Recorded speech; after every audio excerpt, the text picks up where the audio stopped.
बहु प्रतीक्षार अंत घटिला। घोषणा है बीएसएनएल 4G लॉन्चर तारीख।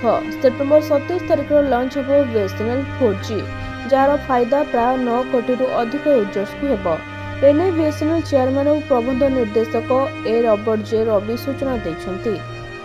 प्रकृत में भारत डिजिटल इन्फ्रा समिट 2025 भाषण देवा अवसर में रवि कहते यह आमर स्वदेशी ज्ञानकौशल।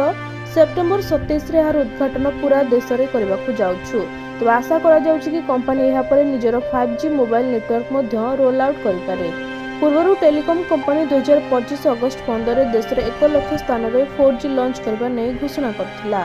अवश्य यह हो पारि नथिला। सूचना थाउ कि 4G पई बीएसएनएल टीसीएस सहभागिता काम करुछि, अर्थात कंपनी को टीसीएस समस्त प्रकार वैषयिक सहायता देउछि।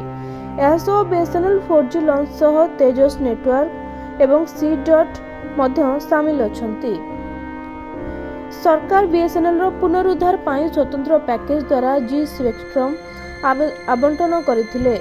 सूचना योग्य बीएसएनएल देशर एकमात्र टेलीकॉम कंपनी जहाकी 700 मेगाहर्ट्ज बैंड रे 4G सेवा प्रदान करिबो।